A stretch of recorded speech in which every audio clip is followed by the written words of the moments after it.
ہماری ویڈیوز دیکھنے کے لیے ہمارے چینل صراط جنت کو سبسکرائب کریں۔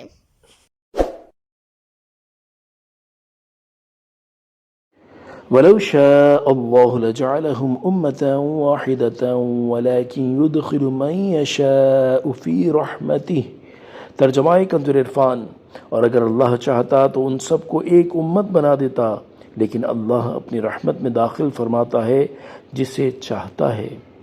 وَالظَّالِمُونَ مَا لَهُم مِّن وَلِيٍّ وَلَا نَصِيرٍ، اور ظالموں کے لیے نہ کوئی دوست ہے اور نہ مددگار۔ تفسیر صراط الجنان، یعنی اگر اللہ تعالیٰ چاہتا تو تمام لوگوں کو دنیا میں ایک ہی گروہ بنا دیتا کہ سب ہدایت یافتہ ہوتے یا سبھی گمراہ ہوتے، لیکن اللہ تعالیٰ جسے چاہتا ہے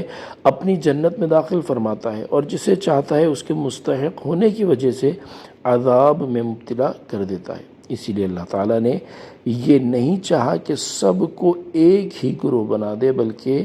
انہیں دو گروہ بنایا، اور ان دو گروہوں میں جو کافروں کا گروہ ہے اس کا کوئی دوست نہیں جو ان سے عذاب دور کر سکے، اور نہ ان کا کوئی مددگار ہے جو ان سے عذاب روک سکے۔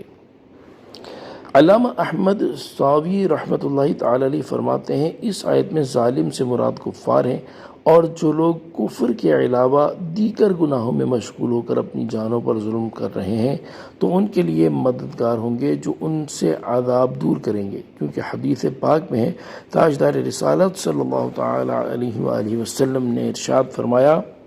میری شفاعت میری امت میں سے کبیرہ گناہ کرنے والوں کے لیے ہے۔ ام اتخذوا من دونہ اولیاء، کیا کافروں نے اللہ کے سوا مددگار ٹھہرا لیے ہیں؟ فاللہ هو الولی وهو یحیی الموتى وهو على كل شیء قدیر،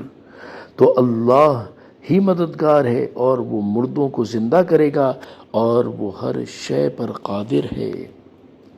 تفسیر صراط الجنان، کیا کافروں نے اللہ کے سوا مددگار ٹھہرا لیے، یعنی کیا کفار نے اللہ تعالیٰ کو چھوڑ کر بتوں کو اپنا مددگار بنا لیا ہے، حالانکہ اللہ تعالیٰ کے سوا اور کوئی حقیقی مددگار نہیں۔ اگر انہوں نے کسی کو اپنا مددگار بنانے کا ارادہ کیا ہے تو اللہ تعالیٰ کے علاوہ اور کوئی اس بات کا حقدار نہیں کہ اسے مددگار بنایا جائے، کیونکہ وہ مردوں کو زندہ کرے گا اور وہ ہر شے پر قادر ہے، اور جس کی یہ شان ہے وہی اس بات کا حقدار ہے کہ اسے مددگار بنایا جائے، جبکہ یہ بت تو خود عاجز ہیں اور ان میں کسی طرح کی کوئی قدرت نہیں، تو پھر ان کی اوقات یہ کہاں کہ انہیں مددگار تسلیم کیا جائے۔ صلو علی الحبیب صلی اللہ تعالی علی محمد صلی اللہ تعالی علیہ وآلہ وسلم۔